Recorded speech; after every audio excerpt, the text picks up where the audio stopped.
Welcome to another episode of Stories from the Edge of Life. We have another special guest today, all the way from India, Mr. Aditya Manna. Welcome. Thank you. Thank you very much. Nice to meet you. Great. Would you mind introducing yourself to our audience, please? Yes, definitely can proceed. No, please I'm introduce yourself. just myself. Yes. Okay. Actually, my name is Aditya Manna. I am from West Bengal, India. Actually, rural part of India. Actually, in my work is as a patient advocate, as a oncology navigator, as a oncology social worker. I working in the field of oncology in the home-based palliative care, provide inpatient own home. Very nice. So you do a lot of different things. And I'm Parag Bharadwaj. I'm a hospice and palliative medicine physician in the United States. So let's get going. Uh, tell us a little bit about how you got interested in doing what you're doing today. Actually, when I joined this hospital, in my hospital, there is a lot of patients came here from distant parts.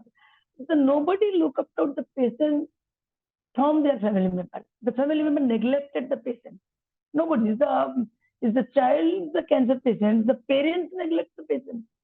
So that's a very horrible situation. So as a caregiver, we try to help them.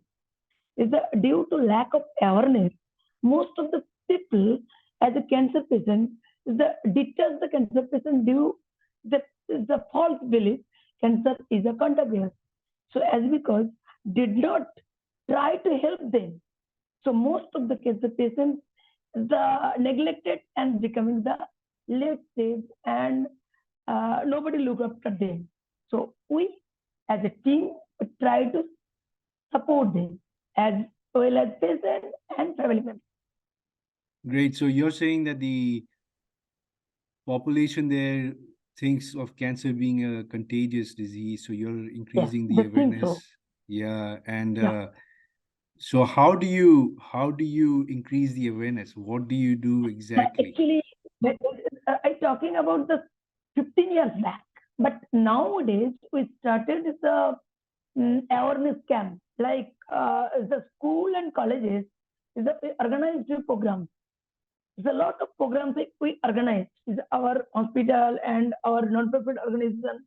Organize we started the school and college going children, students.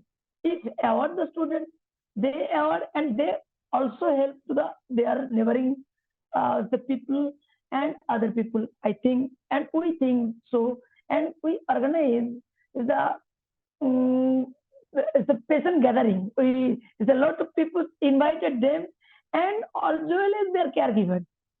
So they are the arrange a hall, they arrange a program, they come together and they meet uh, each other and they this is the group therapy. They know from other people. They learn from other patients.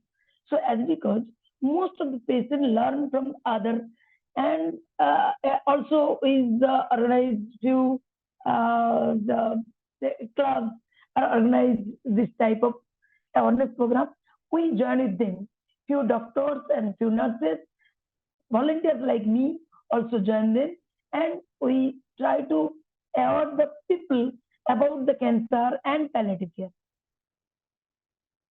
Very nice. So you're saying within 15 years, you've seen a shift in how the cancer is perceived in terms of how it occurs and that it's not a transmissible disease. So with that, what kind of cancers do you typically see? In my area, the most of the patients is the breast. Highest number of patients is the breast cancer. So is the earlier when I started that time most of the came with the palliative breast, and nowadays the very less. Is the most of the people are ever I think the lump in the breast is the early detect can treated. So I think the nowadays the ever the earlier the 15 years back most of the people come with the fungus. And another thing is that not contiguous. I tell is we use the teacup, and we teacup the patient taken, and we use it again after washing the same cup. So family members watch this, and they think so we are using that same cup. So as because they are the whole thing, the cancer is not contiguous. The thing, this is an example. Actually, when we go to the patient's own home, there also we try to touch the patient and hug the patient. They avoid things. We touch them, and they also try to handle the patient properly, not detach the patient. After the looking this type of these are our skills. We try to have the patient and family member detach the digitally, and uh, after a few days they also take over the patient. So as because we avoid the we involve with the patient. That is amazing that you are able to. I mean, those are seemingly very simple things to do, but they have a huge impact for the patient. Just like you said, drinking from the Yes, same cup after washing it from that the patient has used, yes, hugging the patient. And what is most striking to me is that you've seen it within 15 years. You said initially when you started doing your work, patients used to come with fungating cancers. Now they are coming up with yeah, earlier. So that's a yeah, huge change within a short yeah, amount of time. So congratulations. yeah. Yeah, thank you very much. And we tried now. Actually, we is our few patients are survivors. Survivors patients also our team, working our team. So some patients, yes, I received the radiation, I received the chemotherapy, and because I now survive. So if you take this type of treatment, you will get the benefit. So our team, few survivors go with us. So as because the scenario changed day by day. So our team involved with doctors, nurses, as well as the survivors. So the awareness become more strong. Very impressive. So my understanding, my assumption would be that you mentioned the breast cancer prevalence is pretty high. What about the oral cancers? Because I know in some parts Yes. of India, the tobacco chewing is very common.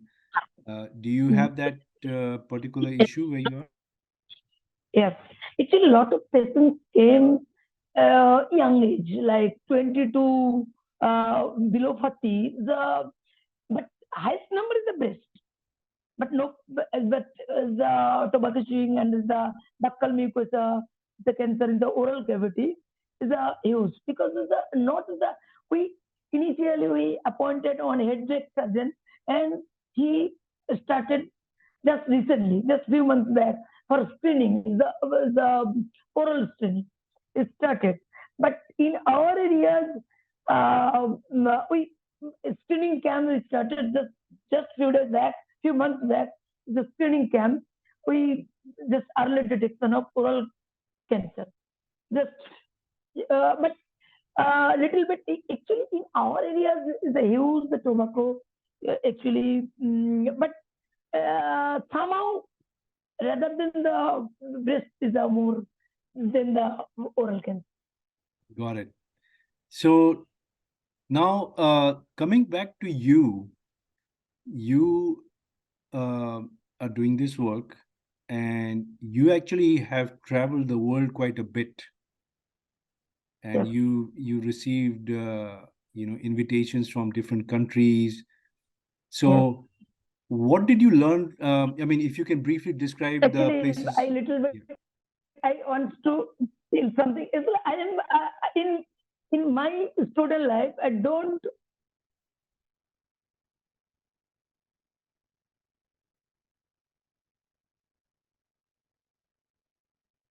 you know. Go ahead, please. I can hear you. Okay, actually, in my student life, I don't riding a train also. my student life, in my college life, I do not ride train. At this moment, my journey last 10 years, I flew a lot of flights.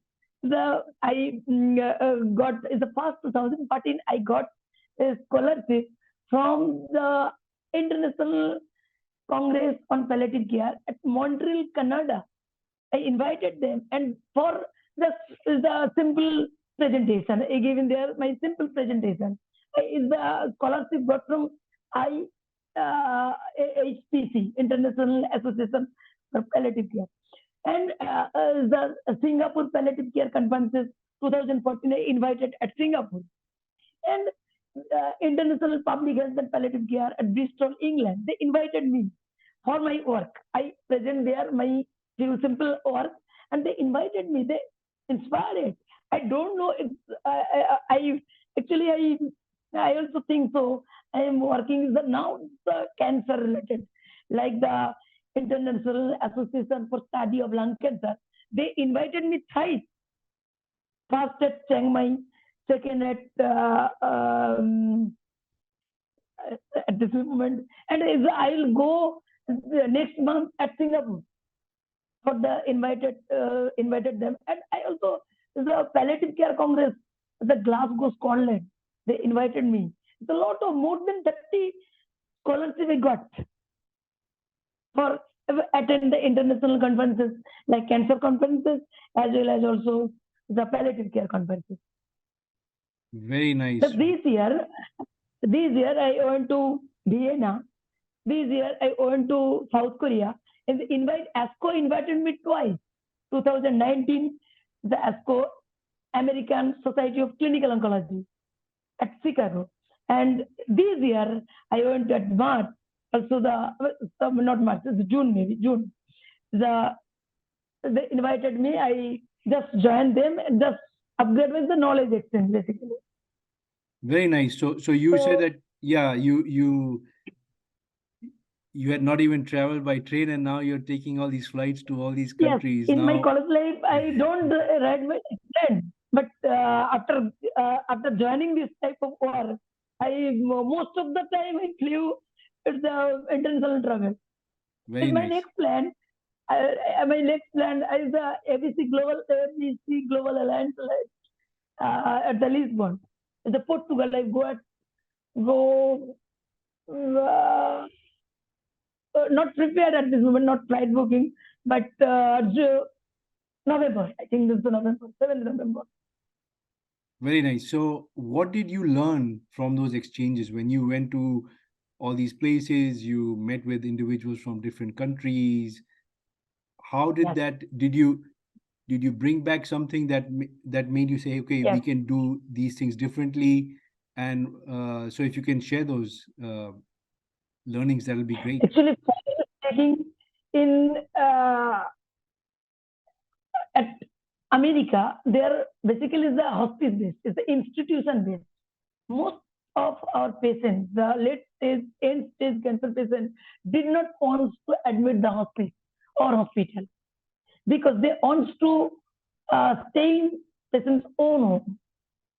They want to uh, die in the family members or surrounded by their family members.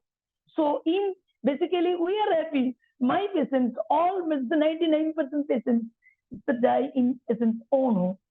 So it's the different. In the other country, most of the patients die at a hospital or institute. My patients die in patient's own home. So that's the difference. So we try to support them peacefully in patient their own home. So it's basically main difference. And nowadays the total scenario change. Is earlier 3 years back, most of the cancer patients is the coming year is a huge symptoms. Nowadays, less symptoms because we have a study. We have a study. And now our West Bengal government provide the health scheme, the free of cost. Everybody, every huge population, but everybody got a card. It's called Swasthya Sati card. They bring it and give us, and we can deduct the amount. So everybody try to continue the treatment. But earlier 3 years, the 3 weeks interval needs the chemotherapy. They try to 5 weeks or 6 weeks because the result not so good. And nowadays, everybody continue their treatment either weekly, either 2 weekly, or 3 weekly when it was required. But earlier, they can't due to financial problem.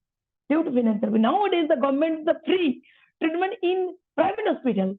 In our business, the huge patients receive the trastuzumab is a huge expensive medicine like the 2,000 INR, the 20,000 INR. They receive it freely. So they continue their treatment. Last 2.5 years, the brain mets patient survive. Not survive, but the quality of life improves. But see, our life is a continuously process of without pain, painless, and she received radiation freely. The government help, and because they continue our treatment. If not government help, most of the people don't try to continue their treatment. So, and because nowadays we is the 10% patients, the palliative patient, symptomless because they receive the appropriate treatment, continue the treatment without any gap, the receive time to time chemotherapy or receive time to time radiotherapy. So nowadays, we the huge patients, but less symptoms, less complications, but stays very bad.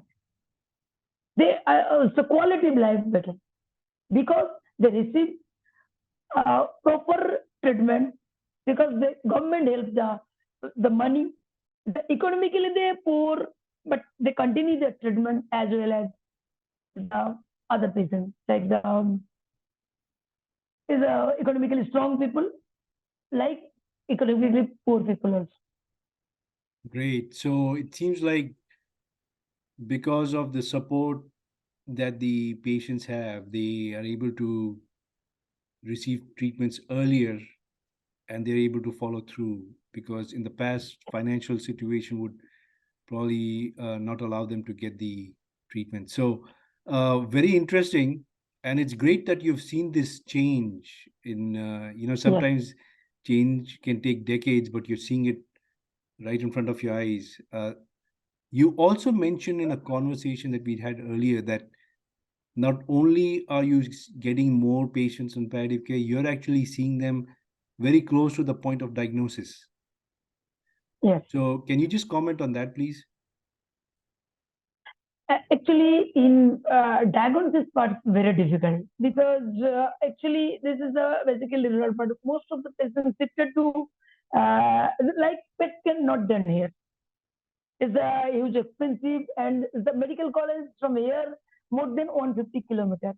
So most of the people ignore it, not try to go the city like the Kolkata.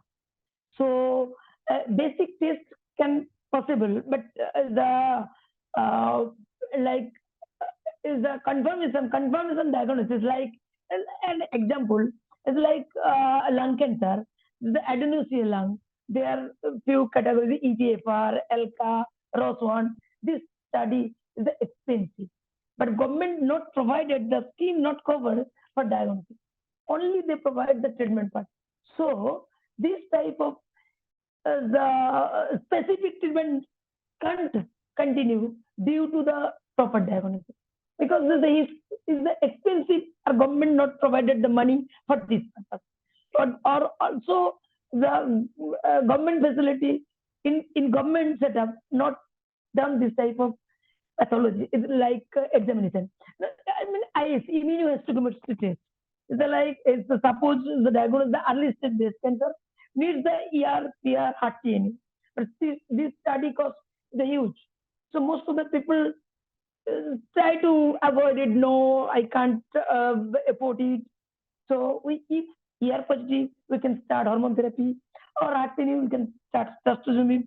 But that's the problem in junction of this situation because government provided the money for treatment.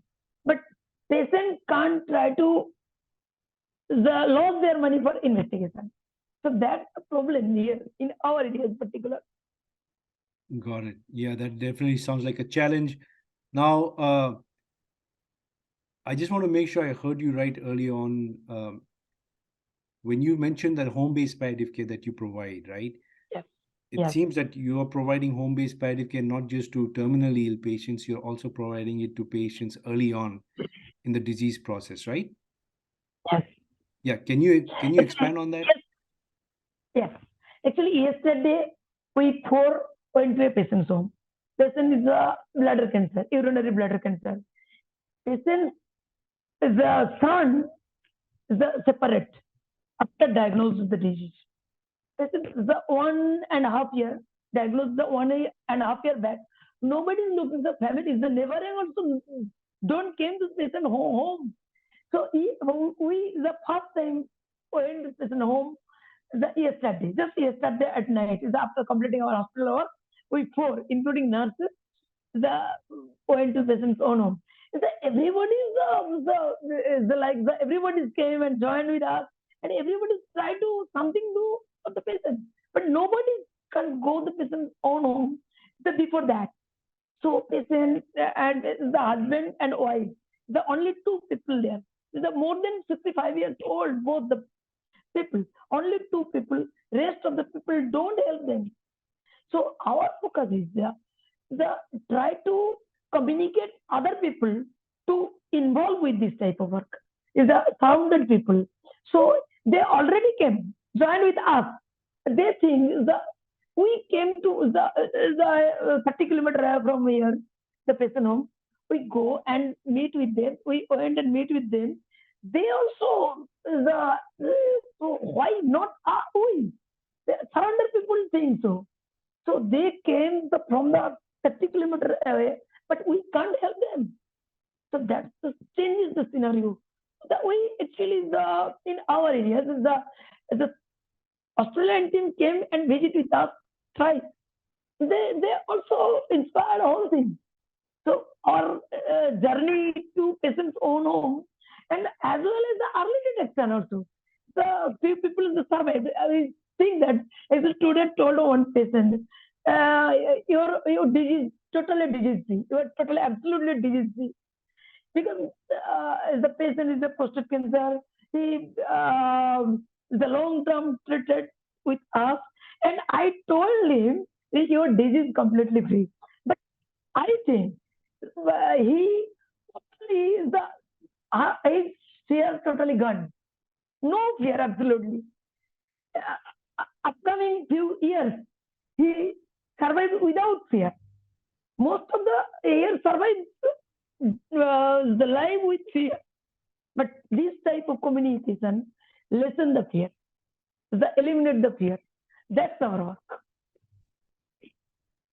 Yeah, so it sounds like your major work is communication and increasing awareness through communication, not only for the patient and their family, but also for the community. And it seems like that the community really wants to help, but it's just that they're misinformed and they have some preconceived notions which you're trying to address. So fantastic work, very inspiring. Thank you. So, Mr. Manna, I would invite you again for sharing some more insights about your experiences over the years.